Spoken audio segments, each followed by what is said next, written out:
اگر ہم اس پریشانی کی حالت میں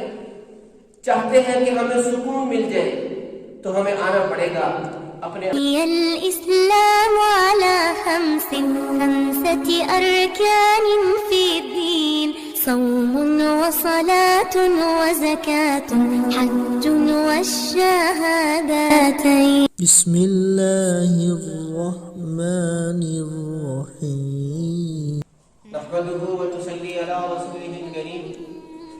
وعلى آله وأصحابه أجمعين أما بعد آج کی یہ دنیا فتنے اور فساد سے بھری دنیا میں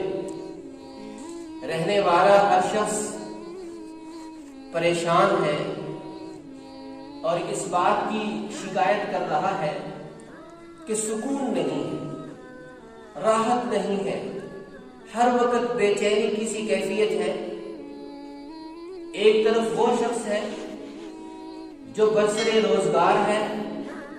اس کی زبان پہ بھی یہی شکوہ، اور دوسری طرف وہ ہے جو بے روزگار ہے، اس کی زبان پہ بھی یہی شکوہ کہ سکون نہیں ہے، اطمینان نہیں ہے۔ ایسا محسوس ہوتا ہے کہ ایک گھن ہے جو ہر وقت چاٹ رہا ہے۔ اگر ہم اس قسم پرسی کی حالت میں، اگر ہم اس پریشانی کی حالت میں چاہتے ہیں کہ ہمیں سکون مل جائے تو ہمیں آنا پڑے گا اپنے آقا حضرت محمد صلی اللہ علیہ وسلم کے در اقدس پر، وہاں سے ہمیں رہنمائی ملے گی۔ چنانچہ آپ نے ہمیں ایک نسخہ دیا ہے، اگر ہم اسے استعمال کریں تو ہماری یہ دنیا سکون سے بھرپور ہو جائے گی۔ ارشاد ہے کہ انظروا الی من هو اسفل منکم ولا تنظروا الی من هو فوقکم فهو اقدر الا تزدادوا نعمت اللہ علیکم او کما قال۔ فرمایا کہ دنیا کے اعتبار سے جو تم سے نچلے درجے کا ہے اس کو دیکھو، اور جو دنیا کے اعتبار سے تم سے اونچے لیول کا ہے اسے مت دیکھو۔ جب تم اس نسخے پہ عمل کرو گے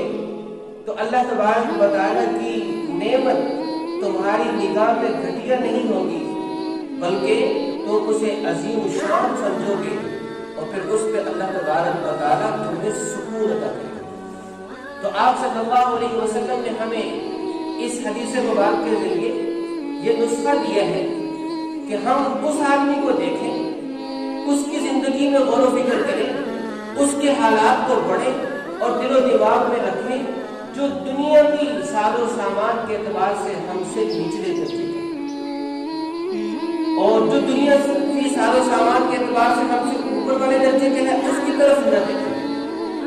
آج اگر ہم اپنے معاشرے کا جائزہ لیں تو ہم اس ارشاد نبوی کے بالکل اپوزٹ چل رہے ہیں، بالکل خلاف چل رہے ہیں۔ ہماری نگاہ بھی اسی پہ پڑتی ہے اور ہمارے دل و دماغ میں اسی کی ویڈیو چل رہی ہوتی ہے جو دنیا کی ساز و سامان کے اعتبار سے ہم سے پوچھے پوچھے۔ اسی لیے تو پریشانی دل میں اتر جاتی ہے، ہر وقت وہ دماغ میں سوال رہتی ہے کہ جو چیزیں اس کے پاس ہے وہ میرے پاس کیوں نہیں، جو ساز و سامان اس کے پاس ہے وہ مجھے کیوں مہیا نہیں۔ جیسے اس کا گھر ہے، جیسے اس کی گاڑی ہے، جیسے اس کی سواری ہے، جیسے اس کا لباس ہے، جیسے اس کا اٹھنا بیٹھنا ہے، جو اس کا سٹیٹس ہے وہ میرا کیوں نہیں ہے۔ تو بس اس کو پانے کے لیے ہر وقت حیران و پریشان رہنے کی وجہ سے یہ بے سکونی اور بے چینی لگی رہتی ہے۔ تو آپ صلی اللہ علیہ وسلم نے ہمیں یہ نسخہ دیا ہے، ہدایت فرمائی ہے، اگر ہم اس پہ عمل کر لیں جیسا کہ حضرت عبداللہ ابن مبارک رحمۃ اللہ علیہ نے عمل کیا تو ہمیں آج ہی سکون مل جائے۔ حضرت عبداللہ ابن مبارک رحمۃ اللہ علیہ کہتے ہیں کہ ایک زمانہ میرے اوپر ایسا گزرا کہ میرے جتنے بھی دوست تھے وہ سب مالدار تھے۔ تو اب میں کسی بھی دوست سے ملاقات کے لیے جاتا، اچھا لباس پہن کر اس کے لباس کو جیسے ہی دیکھتا تو ذہن میں یہ آتا کہ اس کا تو لباس میرے لباس سے نہیں ہے۔ پھر میں اچھی سواری پہ سوار ہوتا، کسی دوسرے دوست سے ملاقات کے لیے جاتا، اس کی سواری کو دیکھ کے یہ ذہن میں آتا کہ ہے اس کی سواری تو میری سواری سے اچھی۔ اسی طریقے سے کسی اور دوست سے ملنے کے لیے جاتا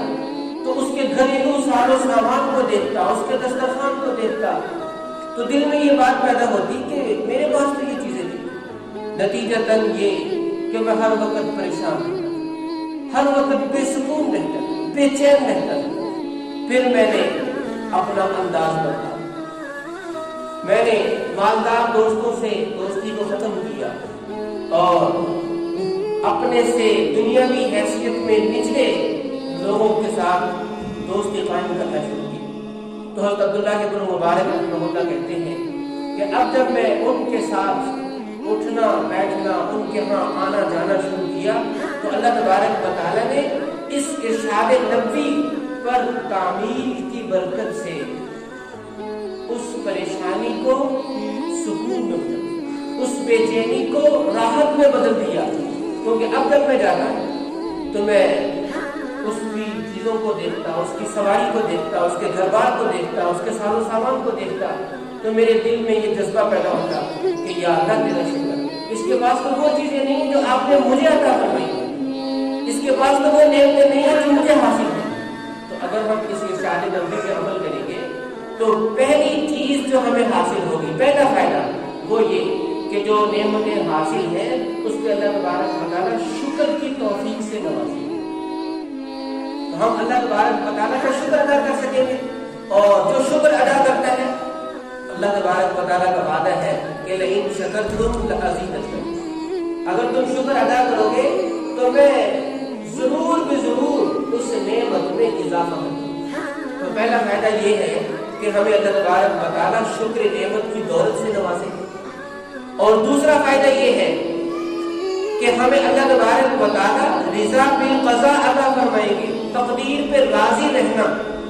یہ نعمت عطا فرمائیں گے اگر ہم دنیا کے ساز و سامان کے اعتبار سے اپنے سے نچلے آدمی کو دیکھیں گے، کہیں گے کہ یا اللہ تیرا شکر ہے، جو کچھ میرے مقدر میں تھا وہ آپ نے مجھے دے دیا۔ اور تیسرا فائدہ اس کا یہ کہ ہمیں اللہ تعالیٰ سکون عطا فرمائے گا کہ جب ہم اپنے سے نچلے لیول والے کو دیکھیں گے تو پھر شکر ہی کریں گے کہ یا اللہ تو نے مجھے وہ نعمتیں دی جو اس کے پاس نہیں۔ شیخ سعدی رحمۃ اللہ علیہ کہتے ہیں کہ میں دمشق کی جامع مسجد سے عصر کی نماز پڑھ کے نکل رہا تھا تو لوگ جوتے پہن کے جا رہے ہیں لیکن میرے پاس جوتے نہیں، تو میرے دل میں شکایت پیدا ہوئی کہ یا اللہ سب کے پاس جوتے ہیں اور میرے پاس جوتے ہی نہیں۔ تو ابھی میں یہ سوچ ہی رہا تھا تو بازار میں ایک ایسے آدمی پہ نظر پڑی جس بیچارے کے پاؤں ہی نہیں تھے، تو میں نے فوراً اللہ تبارک و تعالیٰ سے معافی مانگی اور عرض کیا کہ یا اللہ اگر میرے پاس جوتے نہیں ہیں تو کیا ہوا، آپ نے مجھے پاؤں تو عطا دیے ہیں اور میرے اس بھائی کے پاس تو پاؤں ہی نہیں۔ تو آپ صلی اللہ علیہ وسلم نے ہمیں فرمایا کہ ہم اس کے حالات میں غور و فکر کریں جو دنیاوی ساز و سامان کے اعتبار سے ہم سے نچلے درجے کے ہیں، تو انشاءاللہ یہ بے سکونی سکون میں بدل جائے گی، یہ بے چینی چین میں بدل جائے گی۔ ذرا اس نسخے پہ عمل کر کے تو دیکھیں، اللہ تبارک و تعالیٰ ہمیں توفیق عمل دے۔